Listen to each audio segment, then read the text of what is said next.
The Telltale Heart by Edgar Allan Poe. True, nervous, very, very dreadfully nervous. I had been, and am. But why will you say that I am mad? The disease had sharpened my senses, not destroyed, not dulled them. Above all was the sense of hearing acute. I heard all things in the heaven and in the earth. I heard many things in hell. How, then, am I mad? Hearken, and observe how healthily, how calmly I can tell you the whole story. It is impossible to say how first the idea entered my brain, but once conceived it haunted me day and night. Object there was none, passion there was none. I loved the old man. He had never wronged me. He had never given me insult. For his gold I had no desire. I think it was his eye. Yes, it was this. He had the eye of a vulture, a pale blue eye with a film over it. Whenever it fell upon me, my blood ran cold. And so, by degrees, very gradually, I made up my mind to take the life of the old man, and thus rid myself of the eye forever. Now, this is the point. You fancy me mad. Madmen know nothing, but you should have seen me. You should have seen how wisely I proceeded, with what caution, with what foresight, with what dissimulation I went to work. I was never kinder to the old man than during the whole week before I killed him. And every night about midnight I turned the latch of his door and opened it, oh, so gently. And then, when I had made an opening sufficient for my head, I put in a dark lantern, all closed, that no light shone out. And then I thrust in my head. Oh, you would have laughed to see how cunningly I thrust it in. I moved it slowly, very, very slowly, so that I might not disturb the old man's sleep. It took me an hour to place my whole head within the opening so far that I could see him as he lay upon his bed. Ha! Would a madman have been so wise as this? And then, when my head was well in the room, I undid the lantern cautiously. Oh, so cautiously. Cautiously, for the hinges creaked. I undid it just so much that a single thin ray fell upon the vulture eye. And I did this for 7 long nights, every night, just at midnight. But I found the eye always closed, and so it was impossible to do the work. For it was not the old man who vexed me, but his evil eye. And every morning, when the day broke, I went boldly into the chamber and spoke courageously to him, calling him by name in a hearty tone, and inquiring how he had passed the night. So, you see, he would have been a very profound old man indeed to suspect that every night, just at 12, I looked in upon him while he slept. Upon the 8th night I was more than usually cautious in opening the door. A watch's minute hand moves more quickly than did mine. Never before that night had I felt the extent of my own powers, of my sagacity. I could hardly contain my feelings of triumph. To think that there I was, opening the door little by little, and he not even to dream of my secret deeds or thoughts. I fairly chuckled at the idea, and perhaps he heard me, for he moved on the bed suddenly, as if startled. Now you may think that I drew back, but no. His room was as black as pitch with a thick darkness, for the shutters were close fastened through fear of robbers, and so I knew that he could not see the opening of the door, and I kept pushing it on steadily, steadily. I had my head in and was about to open the lantern when my thumb slipped upon the tin fastening, and the old man sprang up in bed, crying out, "Who's there?" I kept quite still and said nothing. For a whole hour I did not move a muscle, and in the meantime I did not hear him lie down. He was still sitting up in the bed, listening, just as I have done night after night, hearkening to the death watches in the wall. Presently I heard a slight groan, and I knew it was the groan of mortal terror. It was not the groan of pain or of grief. Oh, no. It was the low, stifled sound that arises from the bottom of the soul when overcharged with awe. I knew the sound well. Many a night, just at midnight, when all the world slept, it has welled up from my own bosom, deepening with its dreadful echo the terrors that distracted me. I say I knew it well. I knew what the old man felt, and pitied him, although I chuckled at heart. I knew that he had been lying awake ever since the first slight noise, when he had turned in the bed. His fears had been ever since growing upon him. He had been trying to fancy them causeless, but could not. He had been saying to himself, "It is nothing but the wind in the chimney. It is only a mouse crossing the floor," or "It is merely a cricket which has made a slight chirp." Yes, he had been trying to comfort himself with these suppositions, but he had found all in vain.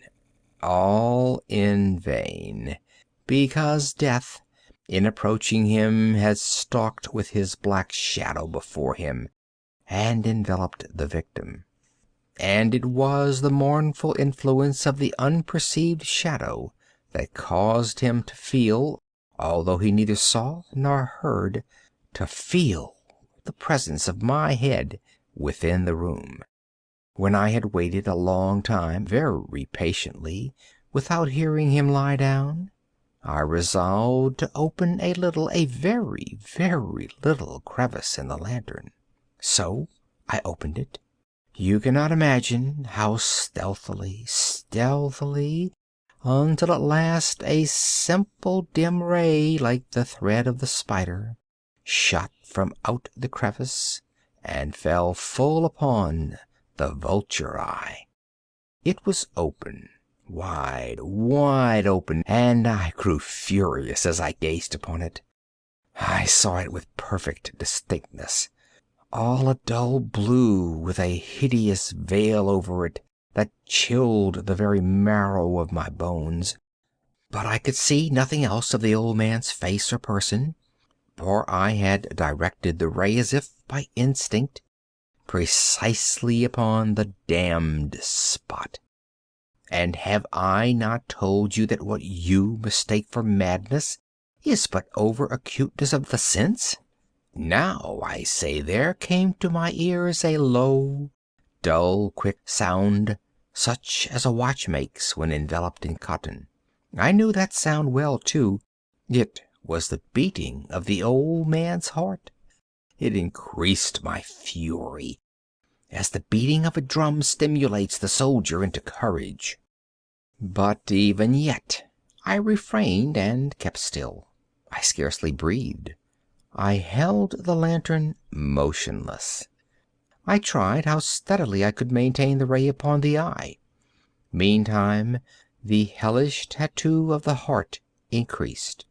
It grew quicker and quicker, and louder every instant. The old man's terror must have been extreme. It grew louder, I say, louder every moment. Do you mark me well? I have told you that I am nervous. So I am. And now, at the dead hour of the night, amid the dreadful silence of that old house, so strange a noise as this excited me to uncontrollable terror. Yet for some minutes longer I refrained and stood still.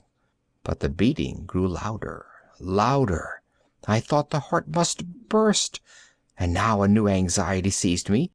The sound would be heard by a neighbor. The old man's hour had come.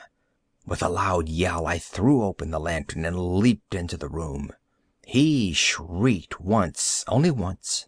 In an instant I dragged him to the floor and pulled the heavy bed over him.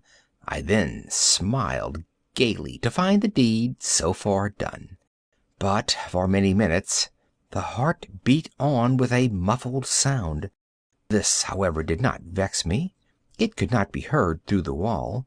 At length it ceased. The old man was dead. I removed the bed and examined the corpse. Yes, he was stone dead. I placed my hand upon the heart and held it there many minutes. There was no pulsation. He was stone dead.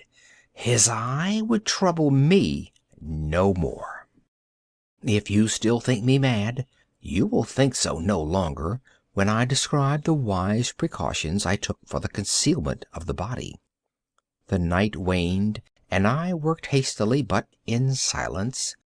First of all, I dismembered the corpse. I cut off the head and the arms and the legs. I then took up 3 planks from the flooring of the chamber, and deposited all between the scantlings. I then replaced the boards so cleverly, so cunningly, that no human eye, not even his, could have detected anything wrong. There was nothing to wash out, no stain of any kind, no blood spot whatever. I had been too wary for that. A tub had caught all. Ha ha! When I had made an end of these labors, it was 4 o'clock, still dark as midnight. As the bell sounded the hour, there came a knocking at the street door. I went down to open it with a light heart, for what had I now to fear? There entered 3 men, who introduced themselves with perfect suavity as officers of the police. A shriek had been heard by a neighbor during the night. Suspicion of foul play had been aroused. Information had been lodged at the police office, and they, the officers, had been deputed to search the premises. I smiled, for what had I to fear? I bade the gentlemen welcome. The shriek, I said, was my own in a dream. The old man I mentioned was absent in the country. I took my visitors all over the house. I bade them search well. I led them at length to his chamber. I showed them his treasures, secure, undisturbed. In the enthusiasm of my confidence, I brought chairs into the room, and desired them here to rest from their fatigues, while I myself, in the wild audacity of my perfect triumph, placed my own seat upon the very spot beneath which reposed the corpse of the victim. The officers were satisfied. My manner had convinced them. I was singularly at ease. They sat while I answered cheerily. They chatted of familiar things. But ere long I felt myself getting pale and wished them gone. My head ached, and I fancied a ringing in my ears. But still they sat and still chatted. The ringing became more distinct. It continued and became more distinct. I talked more freely to get rid of the feeling, but it continued and gained definiteness, until at length I found that the noise was not within my ears. No doubt I now grew very pale, but I talked more fluently and with a heightened voice. Yet the sound increased, and what could I do? It was a low, dull, quick sound, much such a sound as a watch makes when enveloped in cotton. I gasped for breath, and yet the officers heard it not. I talked more quickly, more vehemently, but the noise steadily increased. I arose and argued about trifles in a high key and with violent gesticulations, but the noise steadily increased. Why would they not be gone? I paced the floor to and fro with heavy strides, as if excited to fury by the observations of the men, but the noise steadily increased. Oh, God! What could I do? I foamed, I raved, I swore. I swung the chair upon which I had been sitting, and grated it upon the boards, but the noise arose over all, and continually increased. It grew louder, louder, louder, and still the men chatted pleasantly and smiled. Was it possible they heard not? Almighty God! No, no! They heard! They suspected! They knew! They were making a mockery of my horror! This I thought, and this I think. But anything was better than this agony. Anything was more tolerable than this derision. I could bear those hypocritical smiles no longer. I felt that I must scream or die, and now, again, hark! Louder, louder, louder, louder! "Villains!" I shrieked. "Dissemble no more! I admit the deed. Tear up the planks. Here, here! It is the beating of his hideous heart." If you liked the video, put a like, subscribe to the channel and click on the bell to not miss our new videos.